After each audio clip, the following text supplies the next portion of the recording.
Ngayon, pag-uusapan natin kung paano ka makakagawa ng sarili mong website for free this 2025. Yep, tama yung narinig mo. Hindi mo kailangan gumastos at hindi mo rin kailangan maging tech genius para magawa to. Kaya kung nagsisimula ka ng bagong business, nagla-launch ng bagong blog, or gusto mo ng personal space online, papakita ko sa iyo yung 4 na awesome na paraan para magawa yan. Lahat to ay walang gastos. Alam ko iniisip mo, talaga bang libre to? Ano yung catch? Well, may mga limitations pero pag-uusapan natin yun habang nagpo-progress tayo. Sa dulo ng video na to, meron ka ng clear na idea kung aling option ang pinaka-the best para sa'yo at kung paano ka makakapagsimula agad. Kaya relax lang, sit back at simulan na natin. Unahin muna natin, bakit nga ba kailangan ng website? First things first, why even bother with a website? Gets ko, nasa age tayo ng social media kung saan lahat nasa Instagram, TikTok, or kahit LinkedIn. Pero ito yung point, ang social media platforms pwedeng magbago. Ang trends pwedeng mawala at ang algorithms pwedeng mag-shift pero yung website mo, sa'yo yun. Ikaw ang may control. Ito yung space kung saan pwede mong i-present yung sarili mo, ideas mo, at services mo exactly the way you want. Kung nagla-launch ka ng side hustle, nagpo-promote ng online course, or gusto mo lang ng lugar para i-share yung thoughts mo, sobrang no-brainer na magkaroon ng website. So, napagdesisyonan mo na kailangan mo ng website. Pero saan ka magsisimula? Ang dalawang essentials para sa kahit anong website ay hosting at domain name. Isipin mo yung hosting parang bahay ng website mo. Tulad ng kailangan mo ng physical space para sa tirahan. Ang website mo rin kailangan ng digital space kung saan ilalagay lahat ng files, images, at content nito. Yung space na yan ay provided ng hosting service. Maraming hosting providers ang available, pero ang good news, maraming platforms ang nag-o-offer ng free hosting at yan ang ifo-focus natin ngayon. Ngayon naman, usapang domain name. Ito yung address na tinatype ng mga tao sa browser para makita yung site mo. Halimbawa, google.com or myamazingblog.com. Usually, ang custom domain name ay nagkakahalaga ng around $10 to $12 kada taon. Pero sa mga free options na napag-usapan natin ngayon, magkakaroon ng konting twist yung domain name mo. Pwede itong mag-end ng something like wordpress.com or card.co or card.co imbes na plain na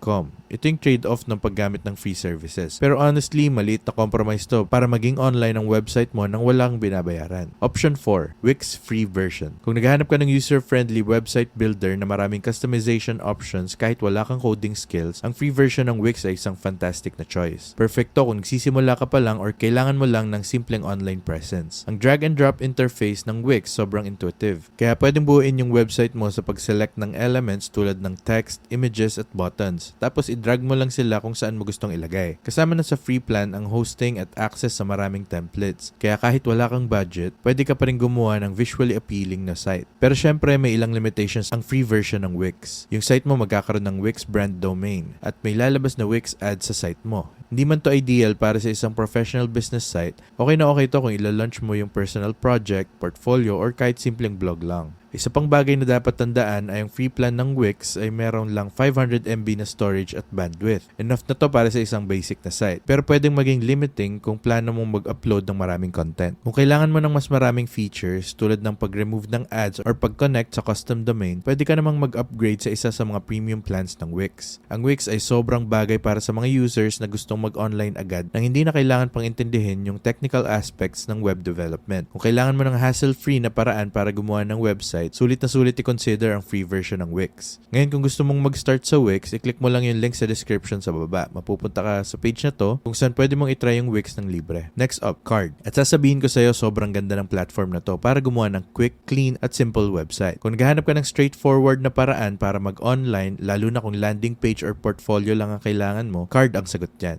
Yung Card ay nag-specialize sa one-page websites, kaya perfecto kung hindi mo kailangan ng maraming extras. Pwede kang magsimula sa pagpili ng mga stylish templates, tapos i-customize lahat, mula sa colors, fonts, hanggang sa images. Ang drag and drop interface nito ay sobrang user-friendly, kaya makikita mo agad yung mga changes in real time. Ginagawa nitong sobrang seamless yung proseso. Isa sa mga bagay na gusto ko sa Card ay kung gaano kabilis ka makakapag-live ng website. As in, pwede ka magkaroon ng live site in under 30 minutes, kahit wala ka pang experience sa pagbuo ng website. Sa free plan, magkakaroon ka ng domain na nagtatapos sa card.co.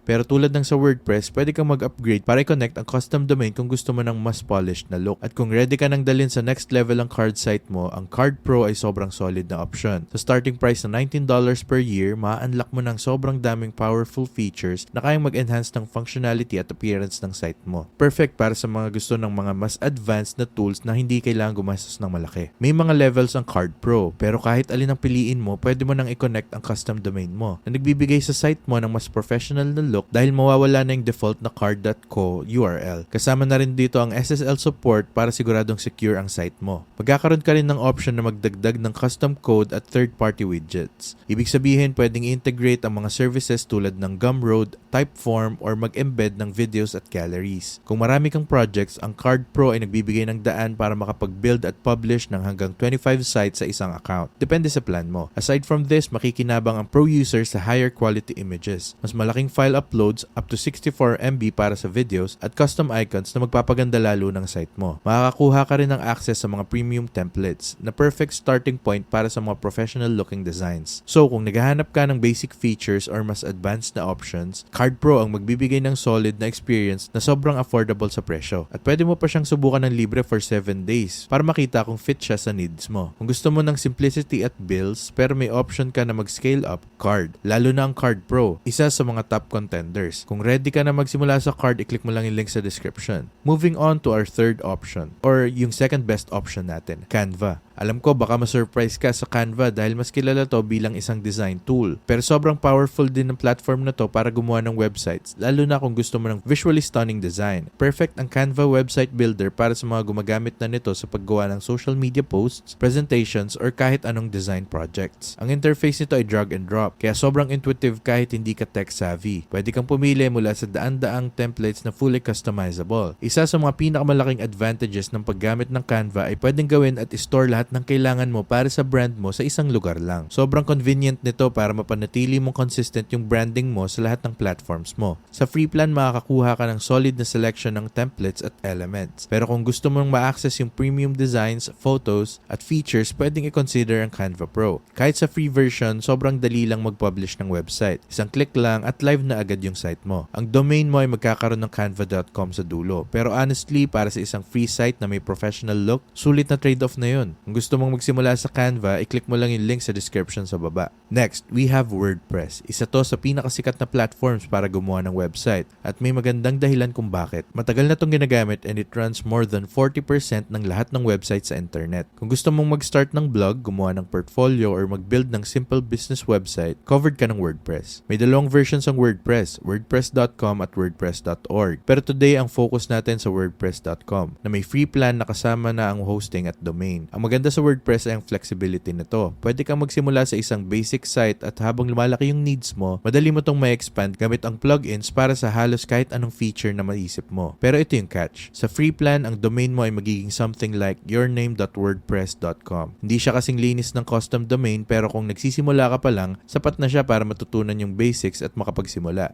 At kung dumating yung time na gusto mong mag-upgrade, sobrang dali lang gawin nun sa WordPress. Plus, ang interface ng WordPress ay user-friendly, lalo na para sa mga beginners. Kung seryoso ka sa pagbablog or gusto mong mag-build ng content-heavy site, itong WordPress ay sobrang solid na option. Robust to, versatile at malaki ang community. Kaya hindi ka mauubusan ng tutorials or support kung kakailanganin mo. Super versatile ng WordPress at maganda tong starting point kung gusto mong magsimula ng libre. Kapag ready ka na, pwede kang mag-upgrade sa hosting options tulad ng Bluehost or Hostinger para mas robust yung features. Highly recommended namin tong dalawa kasi parehong nagsusupport sa WordPress at nag-o-offer ng excellent features para sa paglaki ng website mo. Kung gusto mong itry yung Hostinger, i-click mo lang yung link sa description katabi ng Hostinger. Mapupunta ka sa page kung saan pwede kang magsimula sa halagang $2.99 lang. I-click mo yung Start Now tapos pwede kang mag-browse sa tatlong plans ni Hostinger. Meron silang premium, business, at cloud startup plans. Pero kung pinapanood mo yung video na to para gumawa ng website ng libre, malamang titignan mo yung pinakamurang option na yung premium plan sa halagang $2.99 per month. Sobrang sulit na deal. Mula dito, i-click mo lang yung Choose Your Plan at mapupunta ka na sa checkout page. Ngayon, may ilang steps na lang na kailangan mong gawin. Pero importanteng mag-pay attention ka. Una, piliin mo yung term na gusto mo. Para sa example na to, gamitin natin yung 12-month term. Tapos yung huling step, i-click mo yung Have a Coupon Code. Tapos i-type mo yung My First Website. Click mo yung Apply, tapos ayun na,